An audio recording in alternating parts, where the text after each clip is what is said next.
yesterday, MD mentioned of it. You don't come to the office with your face frowned. Smile.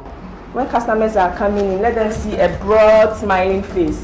And when you do that, the customer will feel welcome that he's going to be served or he's going to experience a good customer service. Then you also say it with a smile. Sometimes when the smile is not coming, you fake it small so that the smile will come. You know, sometimes you are not in a happy mood, but once you are serving a customer, you should do it with a smile.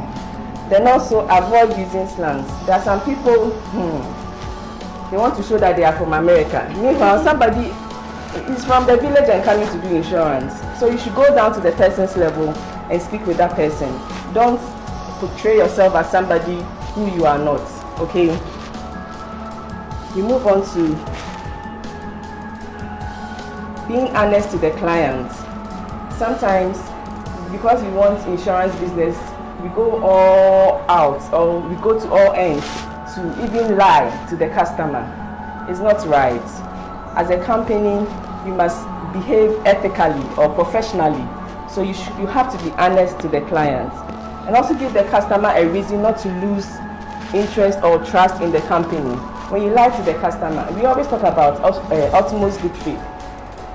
If the client is coming to you with an insurance, to buy an insurance, you expect that whatever the client is telling you is the utmost truth. Therefore, you as a client-facing employee, you must also be honest to the client. Tell him or her what it entails to do insurance. Don't lie to the person. If you are not honest, and maybe the customer has a claim and the person doesn't know how to go about it, the person won't be able to sell the company to others. Therefore, don't give the person the chance to lose trust in the company. Then also put up a good presentation and appearance. It's very necessary. As a customer-facing employee, you must always be presentable, dress nicely. Your professional outlook is very, very important. We have it in our manual. Always look presentable. If you are in your corporate attire, dress nicely. And when the customer sees you, the customer will know how to even address you. They say how you are dressed will determine how you are addressed. So please dress well as a client, as a customer-facing employee. Also display excellent attitude to customers. Sometimes we have bad attitudes. And I remember MD said yesterday that when we have a bad day, we don't have to show it to our customers. No. Yes, that's what I'm saying. Sometimes you have to fake it if the smile is not coming, because you need to get business from the person. You don't, because you're in a bad mood, you extend it onto the customer. It's not a very good customer, it doesn't show customer quality service. Now we come to communication skills in dealing with customers.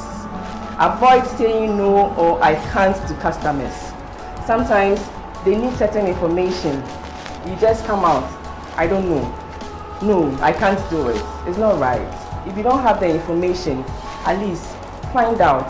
Call on somebody who has enough information to help you resolve the issue or to help the customer out.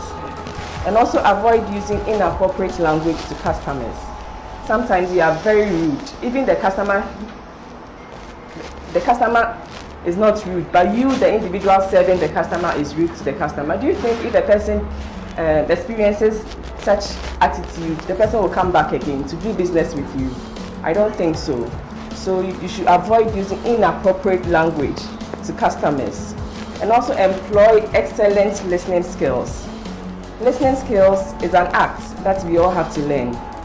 And we must take listening very seriously and resist distraction. Don't be diverted by appearance or delivery. Don't look at the person, maybe the way I've dressed today, be watching me from top to down. No, that's not how you have to deal with your customers.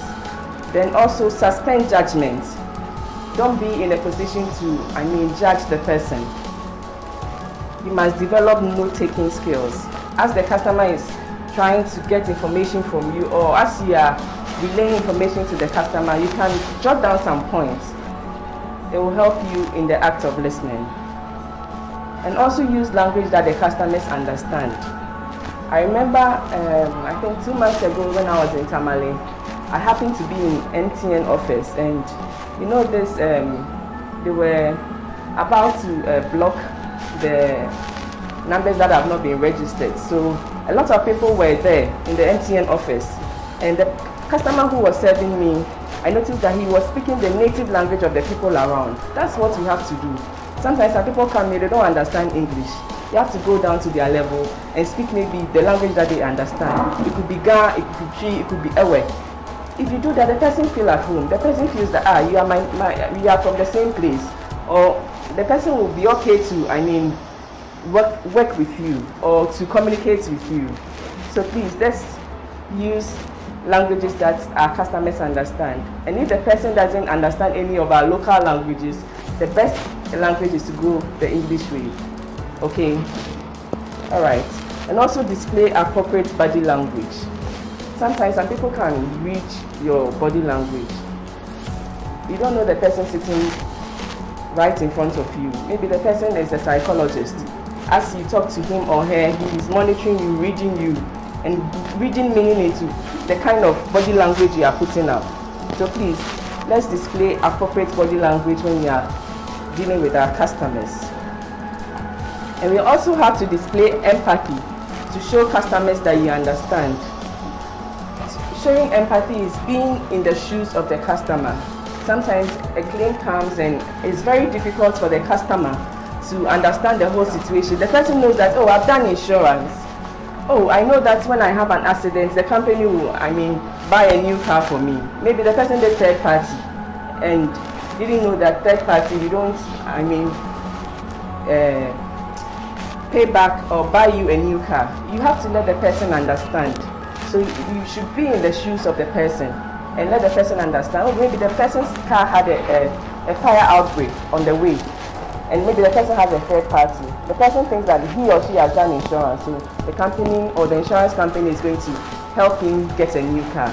Please try and let the person understand the nitty-gritties of insurance when it comes to third party, what it entails, when it comes to comprehensive, what it entails. So always try and be in the shoes of customers. Sometimes the customers come with, rude behavior. It doesn't mean you should also behave rudely to them. Sometimes you have to calm down for them to know that you are ready to listen to them or ready to help them out in their situation. Sometimes some people, they do that just for doing sake. They don't, they think when they come to a company and they do that, they'll get whatever they want. Yes, sometimes they get what they want, but try and calm down, be in their shoes, understand them, and help them out. Now we come to relationship building strategies. Try and establish rapport with customers. As the customers come and sit in front of you, try and talk to them, communicate with them. You can even ask them how they are doing, how their families are doing. Maybe the person is in a certain situation. Maybe just one word that you say will help the person feel relieved or get relieved. So please, let us try and have a conversation, have a rapport with the customers, and also interact positively with them. Identify their needs, make them feel valued, maintain ongoing relationships, and handle different types of customers. There are different types of customers. Some are very, they even know more than you do. You can also learn from them. So please, let's handle different types of customers differently. As I move on, if you have any question, you can ask. The branches, please, are you here with me? Hello? Yes, please, here. Do you have any question?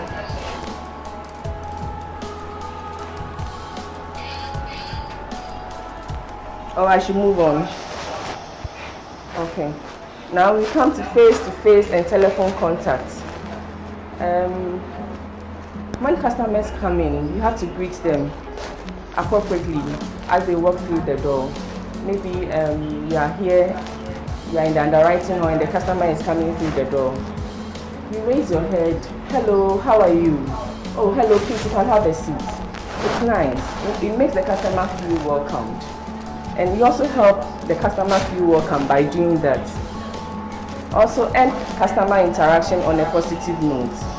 Don't make the customer leave here feeling very bad. as the customer leaves your desk, the customer is going to tell people about your company because of the experience he or she has had with you. Okay, and also answer phones promptly. I remember MD is always on us. Make sure that when the phone calls 1, 2, 3, you pick it up. And we also have presentation on that, which the day is handling. And we all have to take it seriously. We have to handle our we should answer our phones promptly. When it rings 1, 2, 3 times, try and pick it up. If you are on a phone already, maybe you can call back later and tell the person that maybe I was busy, that's why I couldn't pick up your call. Okay. Alright. Then you also listen closely to the opening statement of customers. Sometimes the person is coming with a problem.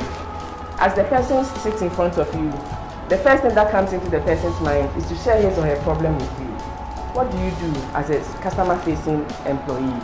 Listen to the person and try and be in the shoes of the person, feel empathy for the person, okay? And also establish credibility by assisting the customers. As you listen to the person knows that, oh, asema making ubikra me, ubi enya aso edi me. It's enough. Sometimes the person will open the map. Why are you here? What do you want to do? Third party or comprehensive? No, you don't do it like that. You don't do it like that. You should have patience when it comes to customers. Okay? Then also show positive attitude on the phone. When you pick a phone,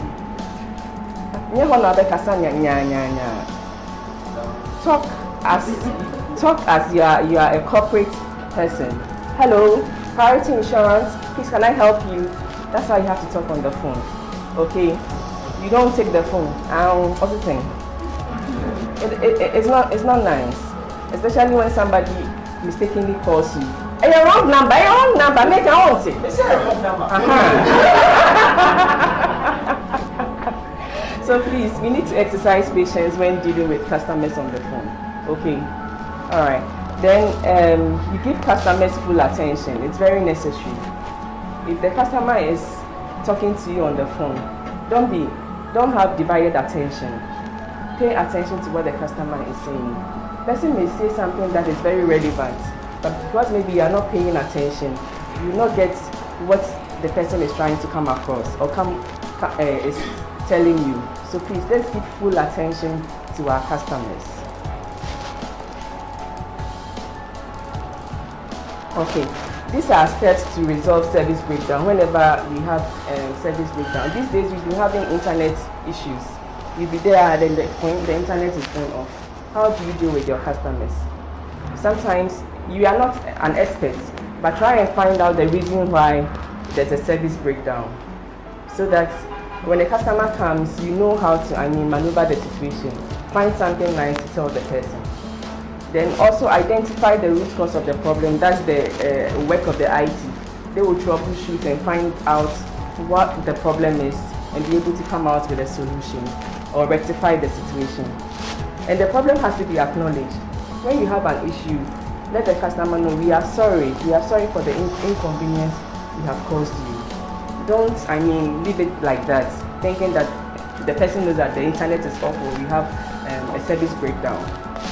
And also, whatever has to be fixed needs to be fixed. It doesn't matter the time. It will have to be fixed so that you can also serve the customer very well. Okay, now we come to applying emotional intelligence to customer service. It says that be persistent in the pursuit for new and existing customer. Sometimes, as knowledgeable as you are, you have to do your best. Be persistent in pursuing new customers and even existing customers. With the knowledge that you have, you should be able to, get more customers on board. And the ones that you already have, you maintain or retain them in the organization. And also build lifelong relationships with customers. How do we do that? Any idea? How do we build lifelong relationships with customers? I'm calling them after 7 o'clock. Okay, that's okay. Somebody said calling them. Calling them after service, or also when it's their birthday, you call them to wish them. And also you get along with colleagues, supervisors and subordinates. I think the HR department is doing very well when it comes to internal customer service. I don't know whether you attest to that part. Okay, that's fine. Everything he's talking about here applies to internal customer. So don't take your mind too far, and it's only those who want in to do business with us. A customer is both internal and external. So it applies to every company. Once we see ourselves as each other's team player, everybody is equally important. So when a marketer comes to your department, he's asking for something and you don't understand him or her, explain why that thing can be done to the marketer. So the marketer appreciates where you are coming from. But if you don't do that explanation and you just take your stand that this can't be done, the marketer won't understand you. And the minute you use exchanging words, you are burning productive hours. So everything he's teaching here must be applied internally and externally. By extension, you can take it to your various questions. Thank you. My time is up. So, NJ, thank you for giving me an insight. I'm very happy with the delivery of HR. She has exposed us with our weaknesses that we have to work on, both internally and externally.